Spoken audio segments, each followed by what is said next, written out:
but nothing is confirmed yet. And that's why I think we will be getting the next Inkwell note this coming Wednesday, January 21st, which is 2 weeks out from February 4th, the date we already know that the February patch will be coming out. Yeah, that's me, looking all stupid and shit. But don't act like it wasn't at least a decent guess based on the info I talked about in my last video. So now I have no idea when we'll get our next Inkwell note. I feel like it should still be before the February patch, but Nexon usually drops a patch preview on the week before a patch, not an Inkwell note. And if that's the case, it'll probably be a while before we hear from Mr. Hambiel again. But we'll just have to wait and see, and at this point, your guess is as good as mine. So I figured while we wait, I'd go over some more ideas I've seen from other creators' videos and comments that you all left on the last video. If you enjoyed this video, be sure to like and subscribe, and let's get right into it.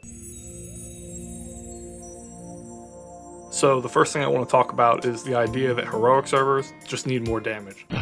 A perfect example of why this is so needed is the fact that X adversary is looking like it's unclearable for heroic, making it impossible to get the clear rewards before the event ends on February 4th. And there's so many ways Nexon could address this.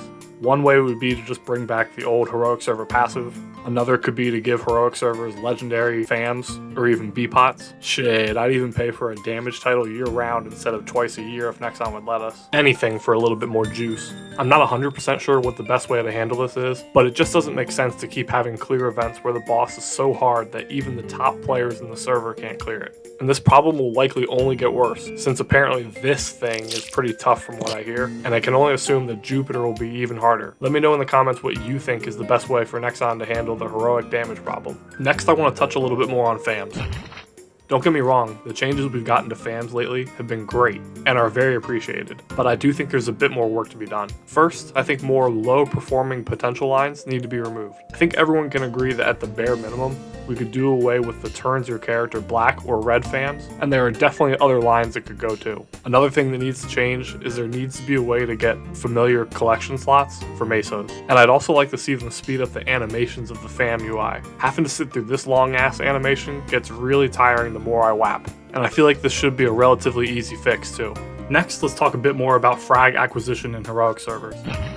I talked a good bit about this in my last video, so if you haven't already, go check that video out first. One idea that I didn't mention in that video, and some of you suggested in the comments, was the idea of making fragments account tradable for heroic servers. This combined with the idea of having bosses drop frags would really help with progression for side characters and Legion champions.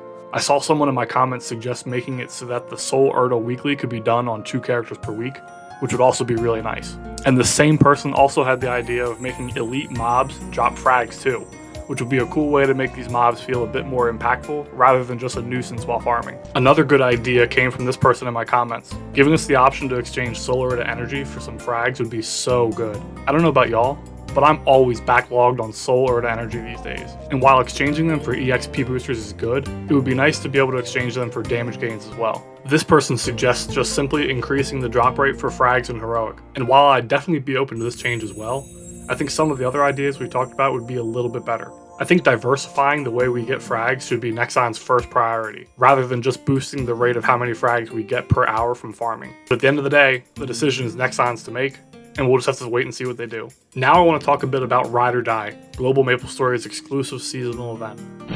We've seen Ride or Die 3 times now, and the complaint that I hear most from players is that it's not changing enough from season to season. It's always the same selection of bosses with the same challenges available to add to the bosses, and on top of that, the rewards have stayed largely the same as well. The first thing I want to mention as far as the rewards is I think that there needs to be a different permanent participation reward each season.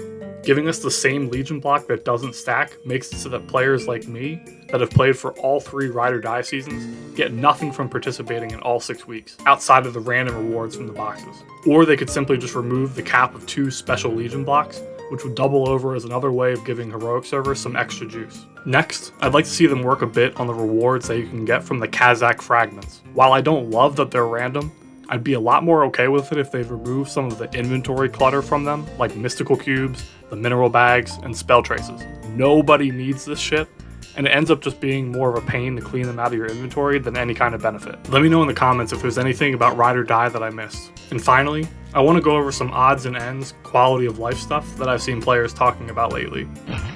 The first of which is ring boxes being account tradable. I'm actually a little bit surprised we didn't see this when they made Abso and Arcane boxes tradable, and this would really help with Legion champ progression. Another idea that this person in my comments had is to implement some sort of equipment storage for heroic servers.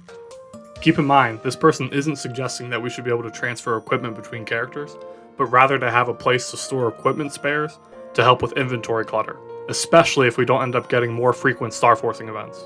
And the last thing that I want to point out is the visual bug with IGNs that have accents. It's been like this now since September when we got the UI changes, and I honestly can't believe it still hasn't been fixed. It's obviously not a huge deal, but it's something that should be fixed nonetheless.